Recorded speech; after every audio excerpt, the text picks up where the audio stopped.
From the beginning, middle, until the very end, we are looking at greatness. Pokemon Ranger, I choose you!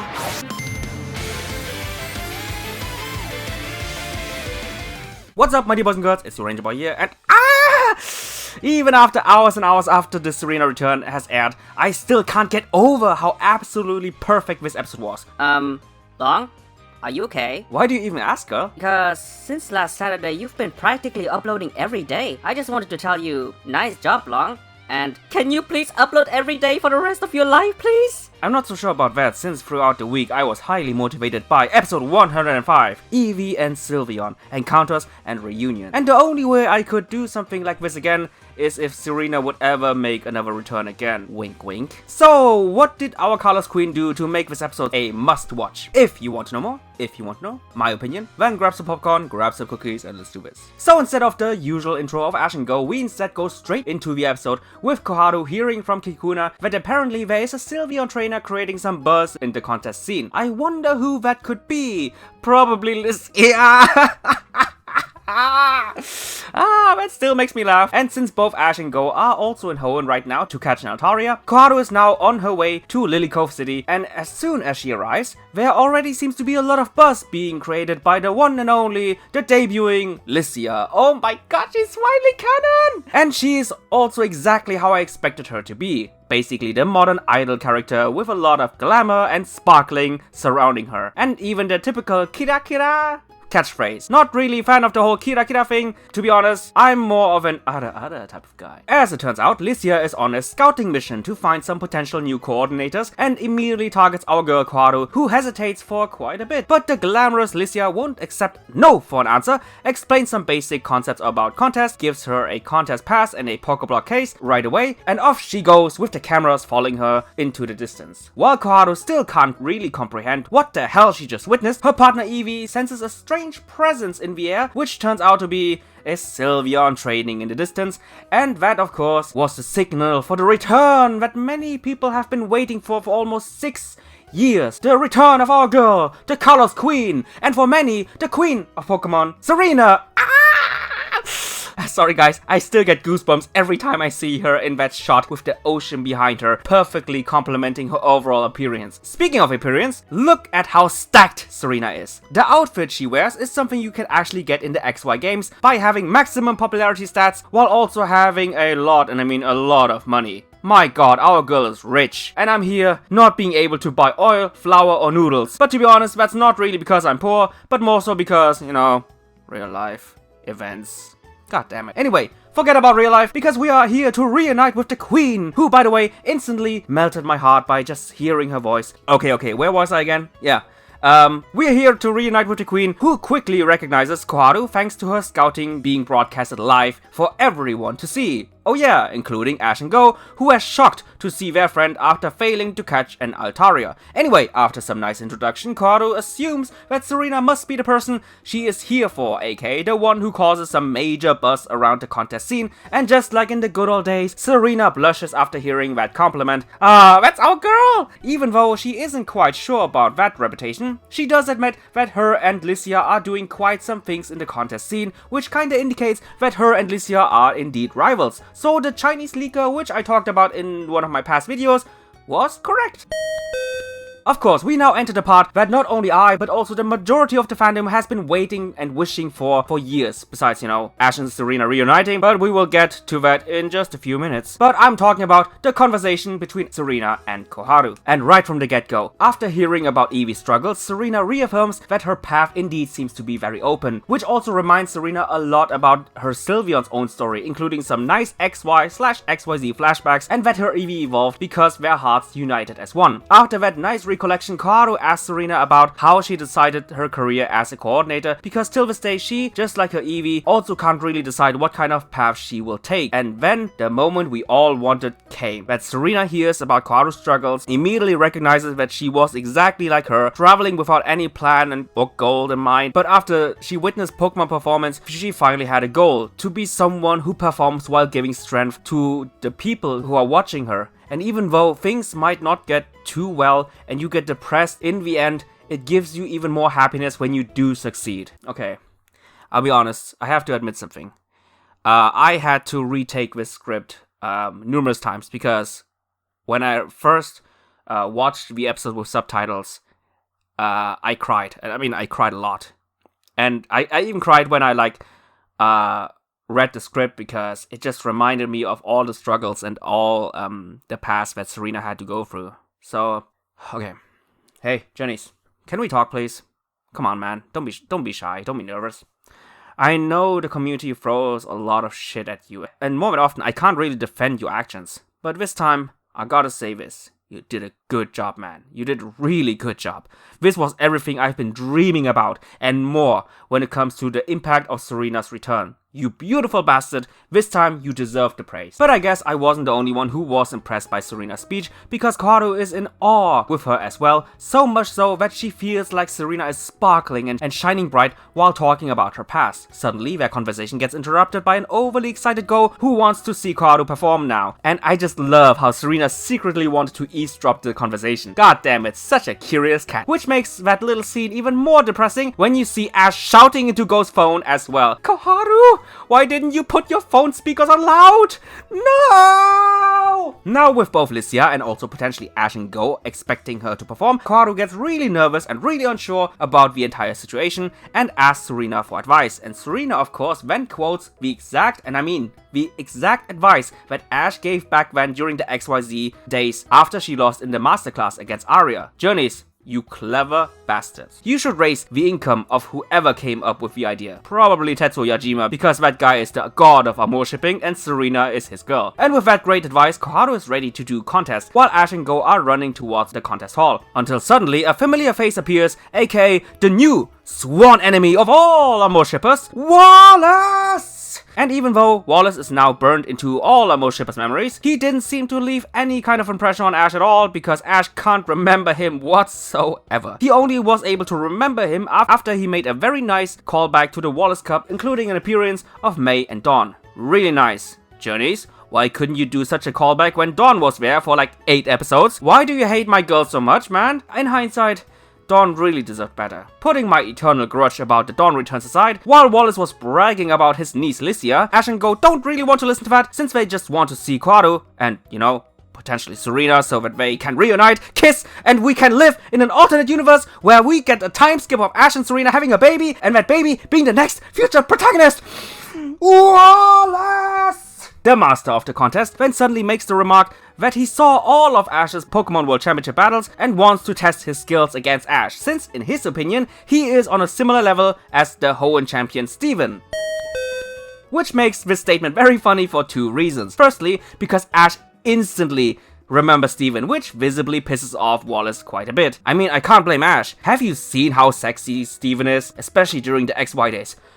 Oh my god. And secondly, because Wallace found Ash's major weak point, Pokemon battles, which of course led to Ash being distracted from seeing the contest. Oh yeah, and by the way, Wallace! There's only one way to ease the pain caused by all this, which is seeing Koharu choosing her contest outfit while Serena tells her that this dress once belonged to the so-called dancing girl of Hoenn, aka the Princess of Hoenn, aka May.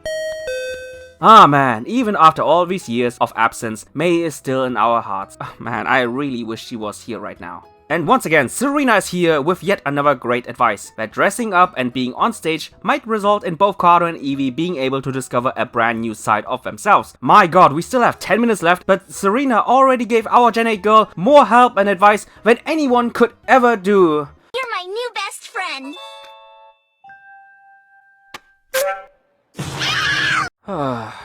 Really sorry, Dawn. Still love you. And Serena rounds up that advice by giving Koharu's Eievui her ribbon from the past with her trademark tada or Zaza! oh my god, I missed that so much! While both girls are paraphrasing Ash's past advice, and with that, Koharu seemingly is ready for her first ever contest. But before we enter the main event, we make a quick cut to Ash and Wallace battling it out, while Go wants nothing more than to go to the contest. I feel you, my friend. Anyway, it's time for Koharu's contest debut, and naturally, after seeing all the other participants before her, she gets very nervous and is worried about failing. But Serena, this time in an orange version of May's, I mean Koharu's dress, quest, once again encourages her and gives her another great life lesson that you can't do everything on your own, and as long as you have your Pokemon supporting you, you will have the power to keep on going. Which, by the way, is another quote of Ash that he gave to Serena after the Zygarde incident when they went on a date and had a short battle right after. That right there was when Ash gave Serena that quote. So Serena gave her 4 advices now. My god, this girl grew so much throughout the last 6 years. So proud of her. Sadly, another quick cut of Go desperately wanting to go to the contest because his childhood friend is about to perform, which didn't seem to interest Ash at all. Thanks, Ash. And to the dismay of Go, it's now Koharu's time to shine. Understandably, Koharu is really nervous, but one look at her Pokemon and she regained her confidence back. Reminds me a lot of Serena's first time, also very nervous, but one look at her Fennekin and the confidence was back. Great parallel. Our girl takes a deep breath and both of them put all of their past encounters and efforts into one single move, which turns out to be Sylveon's Fairy Wind. And after a beautiful display, Koharu uses that wind to ride on it by using Tackle. Although the performance was quite short, it was quite a success for both, and Koharu and Eevee can be proud of their very first performance. And Go also seems to be very proud of his friend, while Ash is still stuck in a meaningless battle. So apparently, what Koharu has been going through was the normal class contest, because it's now time for the master class round, which of course starts with our girl Serena being introduced as a solidified superstar with popularity throughout both Kalos and Hoenn. Wow! Now that's how you present the legitimacy of a character right from the get-go. And oh my god, her performance was amazing. The combinations were stunning, and what especially impressed me a lot was how Serena's Pokemon, including a newly evolved Delphox, were able to combine their attacks in a way that both Sylveon's and Pantam's moves were able to capture Delphox's flames with their attacks, until they simultaneously exploded in perfect sync. Not only showing you how far Serena has evolved when it comes to her own skills, but also reminded me a lot of Dawn and how she more than often did combinations like that. You know, it would have been nice for Dawn to, I don't know, show up to this contest and, you know, show it herself, but sadly, we will probably never get Dawn vs Serena. What a shame. Last but certainly not least, it's Lysia's time to shine, and in my opinion, her performance basically was the equivalent of Aria back then. Very solid performance, including a Mega Evolution, but it really pales in comparison to Serena's outstanding performance. Another goddamn quick cut to finally the end of Ash vs Wallace, and even though Go is in a hurry, Wallace once again cock-blocks the Satosera reunion by giving him a badge he already has, a scarf he doesn't care, and a long life lesson of the contest master, which funnily enough gets cut off mid-sentence by the contest results. Okay, I gotta admit here, I laughed very hard when they did that. You can kinda tell that they did that on purpose. So the results are in, and both Serena and Lysia win the masterclass. Hey, at least it wasn't as unfair as, I don't know, Serena vs Aria. And another quick cut of Wallace still giving the boys his long ass life lesson, so boring that everybody, including Pikachu, fell asleep. But when Wallace was finally finished and they could at least go to the contest hall to meet up with Koharu, my boy Go, who for the most part desperately wanted to go there, is now distracted by an Altaria flying by, and just like Altaria itself, the last hope for an Ash and Serena reunion just flew by. My amour dreams were broken, and there was no hope left. Until we arrive at the near end of the episode with Serena inheriting the ribbon to Koharu and therefore kinda passing the torch to the new heroine, while Koharu once again thanks Serena for all the advice and support that she has given to her. Soon after that, it has been revealed that Serena's new plan seems to be to found an idol group together with Lysia, which Serena isn't really sure of. But then Koharu does a Uno reverse move and now rephrases the advice of Serena to her at the beginning of the episode, and with that Koharu not only inherited the ribbon of Serena, but also inherited the spirit of Serena, which as we all know, she inherited from Ash way back then during the XY days. Just wow, that's some great writing right there. God damn it, Journeys. So even though Koharu was supposed to wait for her friends, they once again are late, and when the boat was about to set sail, the running duo of Ash and Go pass by Serena, while Go confirms that he indeed caught Altaria.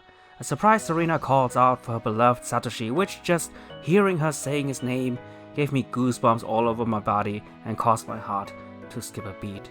Ash turns around, calls out her name, they exchange some words of how they are doing. Ash introduces Serena to his new friends, and by the time the conversation was about to enter the next phase, to the surprise of both of them, the boat is setting sail, and just like the escalator back then during the kissing scene, both Ash and Serena are being separated in a very romantic but also very bittersweet way. So while they are being separated, both Ash and Serena declare their ambitious goals to each other while also calling out their utmost support to one another as well. And with the last words of Ash being that he wants to see her again, Serena stands there at the docks, even long after the sun was gone and the stars are lighting up the sky, but she still stands there, looking at the boat who is carrying Ash far away into the horizon. But she isn't sad, not at all. Instead of that, she looks confident and happy. And with that, Serena has finally left the docks, and that is the end of the episode. That's the end of the episode, which most likely will turn out to be the longest review I have ever done. But in all honesty, this episode deserves it. So ratings, what can I say about the story? Okay, so let's not kid ourselves. The obvious highlight in this episode was the return of Serena. And right from the get-go, a lot of people were concerned and worried that this will be a Dawn scenario, that in the end, they will ruin everything Serena was known for, and that Journeys would dump down her character to the absolute minimum. And I'll be honest here, even I was worried despite still enjoying Journeys, because this series is just that infamous. But needless to say, from the beginning to the very end, the reintroduction and writing of Serena was absolutely flawless. It was perfect. Back then, in my Serena return video, one of my biggest wishes and hope was for Serena to interact with Koharu and for them to have that passing of the torch moment, and they absolutely nailed it. How Serena instantly was able to relate to Koharu's current situation and immediately drew parallels to her own journey back then during the Gen 6 days. How she quoted the exact advice that Ash gave her word by word, not only giving Koharu some great advice for her ongoing journey, but this also shows that after all this time she still has Ash in her mind and that Ash is still one of her main motivations in life. How she presented her contest not only by showing it to her, but also by telling her how much contest can really help out Koharu, and thanks to that, both Koharu and Eievui were able to discover a brand new side about themselves. And even when Koharu was about to doubt herself, Serena was there to give her moral support and some great advice, which once again was a direct quote she took from Ash, further emphasizing the Ash and Serena connection. This was by far the best display of interaction between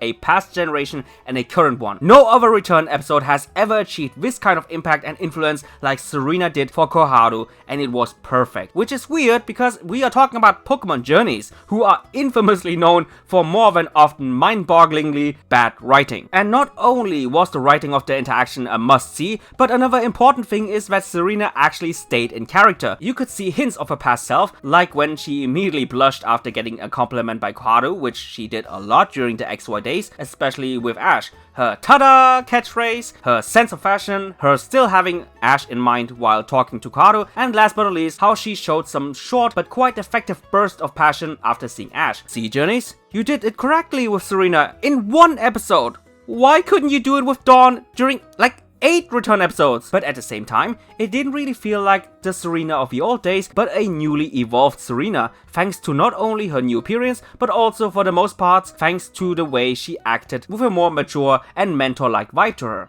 And speaking of the Ash and Serena moment, even though very short, it was indeed way more effective than I could ever have imagined, with both sides passionately declaring their goals to each other while still showing their support to one another. In this one scene, there was also a lot of symbolism going on as well. The aforementioned separation of the two beloved characters thanks to the boat, which of course resembles the kissing scene at the end of the XYZ anime, and how both of them back then were separated by the escalator. Also another great symbolism, which interestingly enough, a lot of you guys pointed out, was that the green light next to Serena is a reference to The Great Gatsby, and that the green light represents the unwavering love of Serena towards Ash. My god, thanks for that, guys. Now this scene is even more beautiful than the first time I saw it. So you can tell that the writers really knew what they were doing with this scene, and therefore carefully crafted it out from the first to the very last second, because they knew that Satosere is something a lot of people, including myself, really care about. So they really had to be careful with this one, and in my opinion, they really did a great job. Sure, it could have been longer,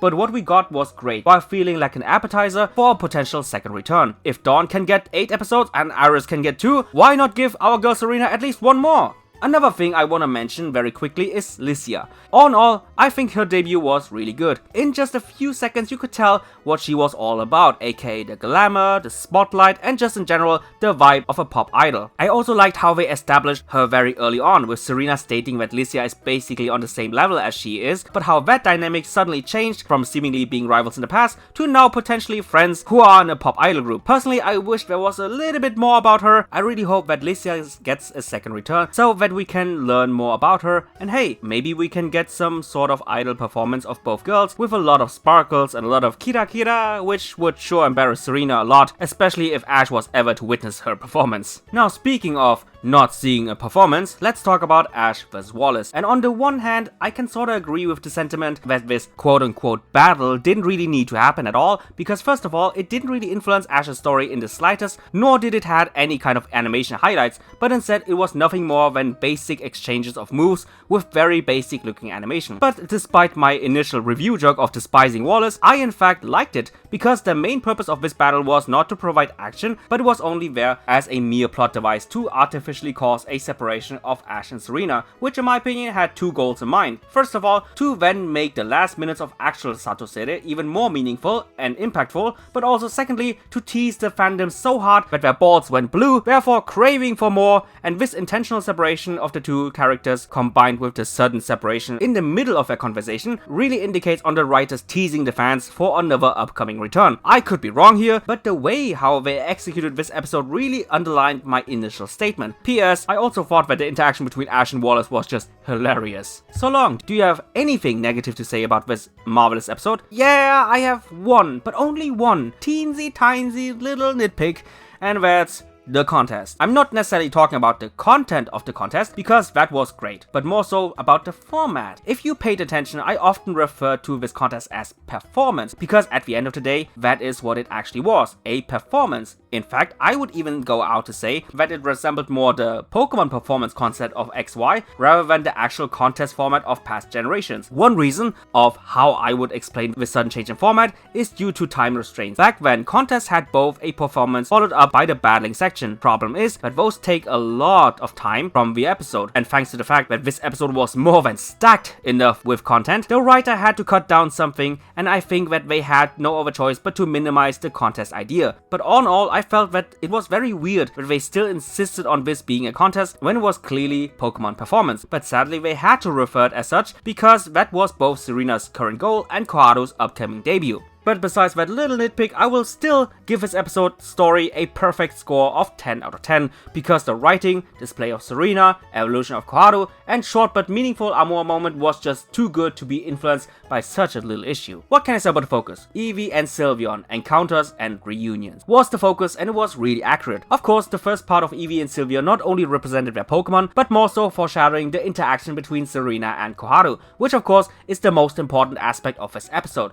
and just like I mentioned numerous times before, they did a fantastic job. The second part, of course, really teased the idea of the reunion between Ash and Serena, and with that image in mind, in combination with the trolling of Wallace, that made the last scene between Ash and Serena even more meaningful, because on the one hand, the title raised our hopes for Amor, while Wallace seemingly decreased that hope until the actual interaction. Nice trolling, Journeys. Hopefully next time you do, a little bit less of that, but still, 10 out of 10. Last but not least, animation. You could say that the animation score could be severely damaged by the Ash vs Wallace battle, because it isn't really a battle, but instead it was just some short moments with a lot of basic animation that felt really static. And I would agree on that if the actual purpose of this battle was to show action, but it wasn't, because the main idea of this battle was to separate the boys from the contest. The actual animation highlights, of course, were all about the contest, from Koharu's debut with the flashing of all the Eevees into a performance, Serena's impressive combinations, and the solid animation of Lysia's debut, including Mega Evolution. But what I think is my personal animation highlight was the overall presentation of Serena herself, from the way she has been introduced, with the ocean behind her combined with her brand new design, her expression throughout the episode until the very end, with the Amor moment emphasized by both the sunset slowly changing into nighttime and both the expressions of both Ash and Serena during the exchange of words. Beautiful. 10 out of 10. So today's episode scores a 10 out of 10, and indeed this score perfectly represents this episode. There was a lot of high expectations of the fandom towards this episode, especially when it comes to the writing of Serena, and they not only met our expectations, but in my opinion, they even surpassed them. Journeys, good job. Anyway guys, I really hope you enjoyed this long ass review. What is your opinion? Please tell me, and just like always, see you guys in the comments down below. Bye guys!